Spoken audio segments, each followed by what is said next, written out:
एक बार बड़े गुलाम अली खां साहब रियाज कर रहे थे। तभी उनके कानों में लता जी का गाना सुनाई पड़ा और उन्होंने अपना रियाज रोककर ध्यान से लता जी का गाना सुनने लगे। जब पूरा गाना खत्म हो गया तो हंसते हुए बोले, कमबख्त, कहीं बेसुरी नहीं होती। इस एक पंक्ति में आप इस करिश्माई गायिका के लिए एक उस्ताद फनकार का प्रशंसा मिश्रित स्नेह देख सकते हैं। दूरदर्शन देखा होगा तो महाभारत में मैं समय हूँ वाली आवाज़ याद होगी। वो हरीश भीमाणी की आवाज़ थी। हरीश ने 21 देशों के 53 शहरों में लता मंगेशकर के 123 प्रोग्राम का संचालन किया था। बाद में उन्होंने इन अनुभवों पर डायरी लिखनी शुरू कर दी। इसी डायरी के हिस्से को उन्होंने बाद में एक किताब के तौर पर छापा। नाम था in search of Lata Mangeshkar.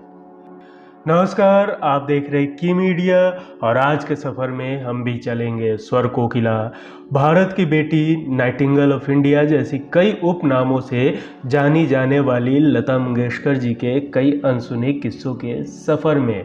और हम जानेंगे कि आखिर वो कौन था जिससे इनका प्यार अधूरा रह गया। आखिर ये किसके नाम का सिंदूर लगाती थी, किसके साथ उड़ी थी अफेयर की अफवाह, किसने लगाया था इतना बड़ा आरोप। इनके बेहोश होने से लेकर पढ़ाई छोड़ने और संगीतकार के छुपे टैलेंट तक की कहानी। तो चलिए शुरू करते हैं आज के किस्सों का सफ़र। लेकिन उससे पहले अगर अभी तक आपने इस चैनल को सब्सक्राइब नहीं किया है तो प्लीज़ सब्सक्राइब कर ले। किस्सा नंबर 1। देश के साफ और सुंदर शहरों में शुमार है इंदौर। इतिहास में इंदौर के कई सुनहरे दौर दर्ज हैं। समय के इस फेरे में एक फेरा ऐसा और है जिसने इस शहर को एक और नगीना बख्शा था।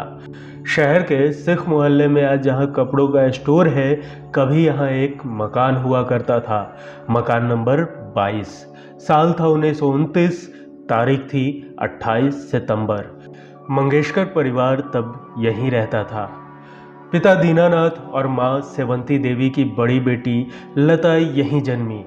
इस बच्ची का नाम उनके पिता ने हेमा रखा, लेकिन 5 साल की उम्र होने पर उनके पिता ने उनका नाम बदलकर लता रख दिया। पिता एक थिएटर कंपनी चलाते थे। कुछ साल तक परिवार इंदौर में ही रहा और फिर रोजी रोटी के सिलसिले में महाराष्ट्र चला गया। जिंदगी बदलने लगी और समय कहानियां बुनता चला गया। मंगेशकर परिवार मानता है कि लता ने अपने संगीत की तरफ रुझान का संकेत बोल फूटने से पहले ही दे दिया था। दीनानाथ मंगेशकर पोर्च में बैठकर सारंगी बजा रहे थे, तभी उनकी नज़र नन्ही लता पर गई। 6 महीने की वो बच्ची मुट्ठी भर मिट्टी अपने मुंह में डालने ही वाली थी। उन्होंने सारंगी उठाकर उसे प्यार से झिड़कना चाहा, लेकिन वे हैरान रह गए जब उस बच्ची ने सारंगी के तार को ठीक उसी तरह छेड़ दिया जिस तरह वे बजा रहे थे। ये लड़की अद्भुत है, पिता निशब्द थे। 5 साल की उम्र में लता को भयंकर चेचक हो गई थी। हर किसी को आशंका थी कि वह चल बसेगी या फिर उसका चेहरे से दाग कभी नहीं जाएगा। घावों में मवाद पड़ गया था और जरा भी मौका लगने पर कीड़े बच्ची पर हमला कर देते। उसकी माँ या तो केले के पत्तों पर लिटाती या उनको लपेट देती और धीरे धीरे हिलाती। जब माँ उसे लोरियाँ सुनाती तो रोती कराहती बच्ची अक्सर उनका साथ देती थी। डॉक्टरों को उसकी आंखों की रोशनी जाने का डर था। इस भयंकर बीमारी की चपेट में वो पूरे 3 महीने रहीं। जब वो ठीक हो गई तो उनके पिता ने बाजे वालों को बुलाया। माँ ने अनाज, नारियल और महंगी साड़ियाँ शगुन के तौर पर बांटी और बेटी का पुनर्जन्म मनाया। किस्सा नंबर 2। लता दीदी के शिक्षा के बारे में एक घटनाक्रम है जो बड़ा रोचक है। असल में लता मंगेशकर महज एक दिन के लिए ही स्कूल गई थी। इसका कारण यह रहा कि अपने स्कूल जाने के पहले दिन वह अपने साथ अपनी बहन और मशहूर सिंगर आशा भोसले को अपने साथ ले गई। इस पर अध्यापक ने आशा भोसले को यह कहकर स्कूल से निकाल दिया कि उन्हें भी स्कूल की फीस देनी होगी। इस घटना से लता मंगेशकर इतनी आहत हुई कि उन्होंने निर्णय लिया कि अब वह कभी स्कूल नहीं जाएंगी। हालांकि बाद में उन्हें न्यूयॉर्क यूनिवर्सिटी सहित 6 विश्वविद्यालयों में मानक उपाधि से नवाजा गया। ये फिल्म इंडस्ट्री की पहली महिला है जिन्हें भारत रत्न और दादा साहब फाल्के पुरस्कार प्राप्त हुआ। इतना ही नहीं, उनके अलावा यह सम्मान पाने का सौभाग्य सत्यजीत रे को ही मिल सका। इसी क्रम में वर्ष 1974 में लंदन के सुप्रसिद्ध रॉयल अल्बर्ट हॉल में उन्हें पहली भारतीय गायिका के रूप में गाने का अवसर प्राप्त हुआ। किस्सा नंबर 3। लता ने मात्र 5 साल की उम्र से गायकी शुरू कर दी थी। लता मंगेशकर का जीवन संघर्षों से भरा हुआ था। उनका बचपन अभावों में गुजरा। उनके सर से मात्र 13 साल की उम्र में पिता का साया उठ गया था। ये वो समय था जब लता के ऊपर परिवार की जिम्मेदारी आ गई थी, जिसके बाद उन्होंने अपनी विधवा माँ के साथ 3 बहनें और भाइयों के लिए काम की शुरुआत की। उन्होंने गायकी को ही अपनी जीवन यापन का जरिया बनाया।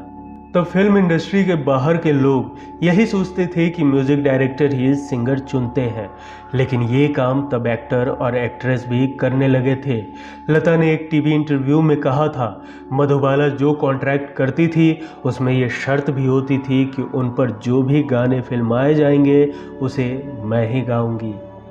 लता मंगेशकर भारत की उन नामचीन हस्तियों में से एक हैं जिन्होंने अपने हुनर से पूरी दुनिया को अपना दीवाना बनाया।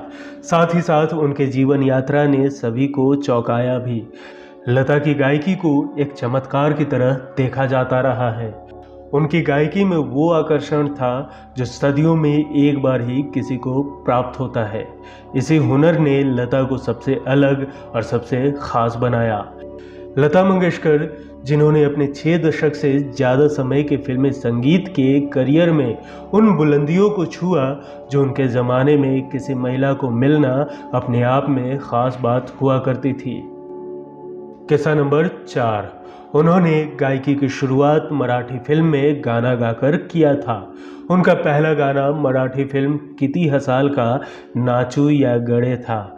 इस गाने को संगीत दिया था सदाशिव राव ने। उनका पहला गाना ही फिल्म में नहीं चुना गया था, लेकिन इसके बाद भी उन्होंने मराठी फिल्मों में गाना जारी रखा। लता मंगेशकर ने अपने शुरुआती दिनों में अभिनय भी किया था। उन्होंने अपने पिता के मित्र मास्टर विनायक की फिल्म पहली मंगला गौर में अभिनय किया था। इसके बाद ही लता को पहला हिंदी गाना गाने का मौका मिला। इस गाने का नाम था माता एक सपूत की। इसके बाद भी लता का संघर्ष जारी रहा। उन्होंने काम की तलाश जारी रखी, तब तक उन्हें ढंग का काम नहीं मिल पाया था। लता की प्रतिभा को सबसे पहले जाना था उस वक्त के प्रसिद्ध संगीतकार मास्टर गुलाम हैदर ने। उन्होंने लता की आवाज़ सुनी थी और उन्हें इंडस्ट्री में लोगों तक पहुंचाने की कोशिश भी की थी। उस वक्त लता बहुत कमज़ोर थी। वो दौर ऐसा था जब लता की आर्थिक स्थिति बदहाल थी। मास्टर गुलाम हैदर और लता से जुड़ा एक किस्सा बहुत चर्चित था। फिल्म मेकर शशधर मलिक एक शहीद नाम की फिल्म बना रहे थे, जिसमें गुलाम हैदर संगीत दे रहे थे। लेकिन जब उन्होंने लता की आवाज़ शशधर को सुनाई, तब उन्होंने उनकी आवाज़ को बहुत पतला बताकर रिजेक्ट कर दिया था। जिसके बाद मास्टर गुलाम को ये बात चुभ गई और उन्होंने लता को स्टार बनाने की ठान ली। इस घटना के बाद वो दिन जल्दी ही आया। साल 1948 में लता को फिल्म मजबूर में मास्टर गुलाम हैदर ने एक गाना गवाया। गाने के बोल थे दिल मेरा तोड़ा। इसके बाद लता की किस्मत बदल गई। इस फिल्म के साथ साथ फिल्म के गीत और संगीत दोनों हिट हो गए। इसके बाद लता इंडस्ट्री की एक जानी मानी हस्ती बन गई।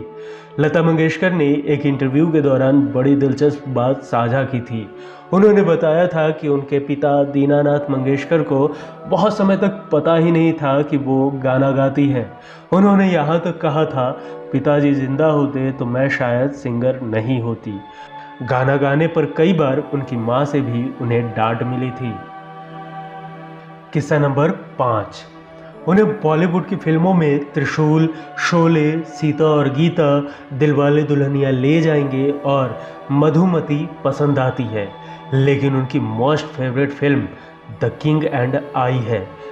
इसके साथ ही वर्ष 1943 में प्रदर्शित फिल्म किस्मत उन्हें इतनी पसंद है कि वह इस फिल्म को अब तक 50 से ज़्यादा बार देख चुकी थी। म्यूजिक कंपोजर नौशाद के साथ एक गाना रिकॉर्ड करते समय लता एक बार बेहोश हो गई थी। उन्होंने फर्स्ट पोस्ट के साथ एक इंटरव्यू में इसका खुलासा करते हुए कहा, हम दोपहर में एक गाना रिकॉर्ड कर रहे थे। आप जानते हैं कि गर्मियों में मुंबई कैसी हो जाती है। उन दिनों रिकॉर्डिंग स्टूडियो में एयर कंडीशनिंग नहीं थी और यहाँ तक कि अंतिम रिकॉर्डिंग के दौरान सीलिंग फैन को भी बंद कर दिया गया था। बस मैं बेहोश हो गई। लता जी ने कहा था कि उन्होंने जिस बेस्ट म्यूज़िक डायरेक्टर के साथ काम किया और जिसके साथ उनका विशेष जुड़ाव था वह मदन मोहन थे। उन्होंने 2011 के कलेक्टर के आइटम कैलेंडर तेरे सुर और मेरे गीत में कहा, मेरा मदन मोहन के साथ एक ख़ास रिश्ता है। यह एक भाई और बहन का रिश्ता था। लता मंगेशकर साल 1999 से 2005 तक राज्यसभा में सांसद थी। उन्हें साल 1999 में राज्यसभा के उच्च सदन के लिए नामांकित किया गया था। वो अपने इस कार्यकाल से खुश नहीं थी और उन्होंने कहा कि वे इसमें शामिल नहीं होना चाहती थी। किस्सा नंबर 6। साल 2011 में लता मंगेशकर का नाम गिनीज बुक ऑफ रिकॉर्ड में सबसे ज़्यादा गाने रिकॉर्ड करने वाली सिंगर के तौर पर दर्ज हुआ, लेकिन मोहम्मद रफ़ी ने इस दावे का विरोध किया। हालांकि बुक में लता का नाम बना रहा, लेकिन उसमें रफ़ी के दावे का भी जिक्र किया गया। लता मंगेशकर के इस वर्ल्ड रिकॉर्ड को उनकी छोटी बहन और दिग्गज सिंगर आशा भोसले ने तोड़ा था। साल 1962 में चीन के साथ हुए युद्ध में शहीद हुए भारतीय सैनिकों के लिए जब लता मंगेशकर ने ऐ मेरे वतन के लोगों गीत गाया तो उसे सुनकर भारत के तत्कालीन प्रधानमंत्री जवाहरलाल नेहरू की आंखें तक भर आई थी। अपने लंबे करियर में लता ने महानतम भारतीय संगीतकारों और संगीत निर्देशकों के साथ काम किया, लेकिन उन्होंने ओपी नैयर के साथ कभी काम नहीं किया। लता मंगेशकर ने अपना आखिरी गीत सौगंध मुझे इस मिट्टी की को साल 2019 में रिकॉर्ड किया, जिसे मयूरेश पै ने भारतीय सेना और राष्ट्र को श्रद्धांजलि के रूप में कंपोज किया था। इसे 30 मार्च 2019 को रिलीज किया गया था। किस्सा नंबर 7। अपने गानों से लोगों का मनोरंजन करने वाली स्वर कोकिला खुद क्राइम शो से अपना मनोरंजन किया करती थी। लता जी को शेरलॉक होम्स देखना बहुत पसंद था। इसके अलावा वो भारतीय क्राइम शो CID भी बेहद चाव से देखा करती थी। लता जी इस शो की कास्ट की भी बहुत बड़ी फ़ैन थी। जब CID को 18 साल पूरे हो गए थे तो इसका एक एपिसोड लता जी को भी समर्पित किया गया था। वहीं लता जी ने भी इस एपिसोड को बेहद पसंद करते हुए अपना ढेर सारा प्यार भेजा था। लता दीदी ने साल 1991 में सिर्फ 1 कप सिरप का विज्ञापन किया था। 1983 का वनडे क्रिकेट वर्ल्ड कप जीतने के बाद BCCI ने कॉन्सर्ट का आयोजन किया तो क्रिकेट की शौकीन लता दीदी ने कोई फीस नहीं ली। तब BCCI ने फैसला लिया कि जब तक लता जी जीवित रहेंगी, भारत के प्रत्येक स्टेडियम में उनके लिए एक सीट रिजर्व रहेगी। लता जी के संगीतकार बनने का किस्सा भी बेहद दिलचस्प है, जो उनके सपोर्टिव नेचर को भी बताता है। दरअसल हुआ ये कि बालाजी पेंडारकर, जो कि मराठी फिल्मों के बड़े निर्माता निर्देशक थे, लता जी के पिता दीनानाथ जी के नज़दीकी मित्र भी थे। वे एक बार शिवाजी महाराज की ऐतिहासिक कथा पर मोहित्यांची मंजुला नाम की फिल्म बना रहे थे, लेकिन जब संगीत देने की बारी आई तो उनके पसंद का कोई भी संगीत निर्देशक उस दौरान खाली नहीं था। इधर भालजी पेंढारकर के पास इतना वक्त नहीं था कि वे अपनी इस फिल्म का निर्माण कुछ दिन रोककर उसका इंतजार करें। ऐसे में लता जी ने सुझाव दिया कि वे संगीत बनाने में उनका सहयोग कर सकती हैं। भाल जी को लगा कि अगर फिल्म नहीं चली तो नाहक ही लता जी का नाम खराब हो जाएगा, क्योंकि लता जी का तब तक काफ़ी नाम हो चुका था। उन्होंने मना कर दिया। तब लता जी ने उन्हें एक और सुझाव दिया कि वे किसी और के नाम से संगीत देंगी। उसके बाद मराठी के चर्चित संत रामदास जी की कविता से आनंद घन नाम खोजा गया और लता जी ने इस नाम के साथ बतौर संगीतकार काम किया। किस्सा नंबर 8। स्वर कोकिला लता मंगेशकर की शादी से जुड़ा सवाल हमेशा उठता रहा कि आखिर उन्होंने शादी क्यों नहीं की। इस बात पर लता ने एक इंटरव्यू के दौरान अपनी शादी ना करने की वजह बताई थी। उन्होंने कहा था कि बहुत कम उम्र में उन पर जिम्मेदारी आ गई थी। मेरे पास बहुत सारा काम था, सोचा था सब कुछ सेटल करके शादी परिवार बसाऊंगी, लेकिन फिर बहन की शादी हो गई और उनके बच्चे संभालने लगी। हालांकि उनकी शादी को लेकर उस समय की मीडिया में कुछ खबरें प्रकाशित हुई, जिसके अनुसार बात कुछ और भी थी। असल में राजस्थान के डूंगरपुर राजघराने के राज सिंह डूंगरपुर की दोस्ती लता मंगेशकर से हुई। असल में राज सिंह की दोस्ती लता के भाई से थी। वे दोनों साथ में क्रिकेट खेला करते थे। अपनी पढ़ाई के लिए राज सिंह मुंबई आ गए, जहां उनकी दोबारा लता मंगेशकर से मुलाकात हुई। लता के भाई से मिलने कई बार राज सिंह अक्सर उनके घर जाते थे। समय के साथ उनकी दोस्ती लता मंगेशकर से हो गई और फिर यह प्यार में बदल गया। हालांकि दोनों की शादी नहीं हो सकी। इसके पीछे का कारण था राज सिंह का अपने पिता को दिया एक वचन, जिसमें उन्होंने किसी आम लड़की को राजघराने की बहू नहीं बनाने की बात कही थी। इस कारण उनकी शादी नहीं हुई। शायद यही कारण रहा कि दोनों ने अपनी पूरी जिंदगी किसी दूसरे से शादी नहीं की। हालांकि दोनों की दोस्ती रही। राज उन्हें प्यार से मिट्ठू बुलाते थे। दोनों आजीवन अविवाहित ही रहे। एक बार स्वर्गीय गायक भूपेन हजारिका की पत्नी प्रियंवदा पटेल ने यह खुलासा किया कि लता मंगेशकर का असम के मशहूर गायक भूपेन हजारिका से अफेयर था। भूपेन हजारिका की पहली बरसी पर जब वो असम आई थी, तब एक अस्मित टीवी चैनल से इंटरव्यू में लता मंगेशकर के भूपेन से संबंध होने का दावा किया। यहाँ तक कि प्रियंवदा ने हजारिका के साथ अपने रिश्तों की अलगाव की वजह भी लता को बताया है, जिनसे वह शादी के 13 साल बाद ही अलग हो गई थी। प्रियंवदा के इस खुलासे से मंगेशकर परिवार के साथ और भी कई लोग नाराज हो गए। मगर प्रियंवदा के मुताबिक लता जब भी कोलकाता आती, वह हजारिका के 3 बेडरूम में से एक शेयर करती थी। 1950 में लता जी ने स्वर्गीय भूपेन हजारिका के लिए असमिया भाषा में एक गाना भी गाया था। कहा जाता है कि भूपेन हजारिका के निधन के बाद लता ने शोक जताते हुए कहा था कि उनके जैसा इस दुनिया में कोई हो नहीं सकता। मुझे उनकी गायकी से प्यार है और उनके साथ रहना भी पसंद है, क्योंकि वो एक जिंदा दिल इंसान है। कहा यह भी जाता है कि लता ने बचपन में ही सहगल की आवाज़ से प्रेम किया था और कसम खाई थी कि वो बड़ी होकर सहगल से शादी करेंगी, लेकिन ये तो बचपन की बात थी। इसके अलावा कुछ और लोगों के साथ इनके रिश्तों की अफवाह उड़ी, लेकिन वो महज अफवाह ही थी। 40 के दशक की एक्ट्रेस तबस्सुम ने लता जी के मांग में सिंदूर लगाने की बात बताते हुए बोली कि एक दफ़े मैंने उनसे पूछ लिया कि लता दीदी, मुझे बताइए ना कि सारी दुनिया जानती है कि आप अनमैरिड हैं, आपने शादी नहीं की है, तो आपके मांग में जो सिंदूर है ये किसके नाम का है।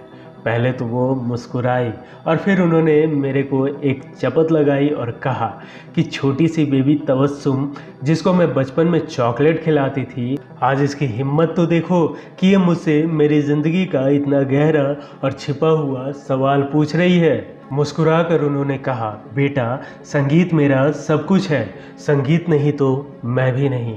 और ये मांग में जो सिंदूर मैं भरती हूँ, लोग कहते हैं ना कि पति परमेश्वर, तो मेरा तो पति परमेश्वर भगवान गॉड सब कुछ है, वो संगीत ही है। उसी के नाम का सिंदूर भरती हूँ मैं अपने मांग में। महज 25 रुपए की फीस पाने वाली लता करीब 370 करोड़ रुपए की संपत्ति की मालकिन थी। उन्हें अपने गाए गानों से हर महीने बतौर रॉयल्टी 40 लाख और सालाना 6 करोड़ रुपए मिलते थे। लता मंगेशकर ने विभिन्न भारतीय भाषाओं में 30,000 से भी अधिक गाने गाए।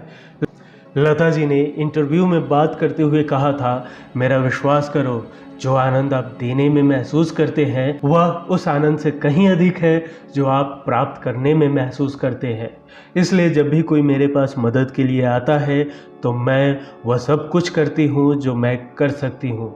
हो सकता है कि लोग मुझे बेवकूफ़ बनाकर चले जाते हो, लेकिन मुझे जो मिला है मैं उसे देने में विश्वास करती हूँ।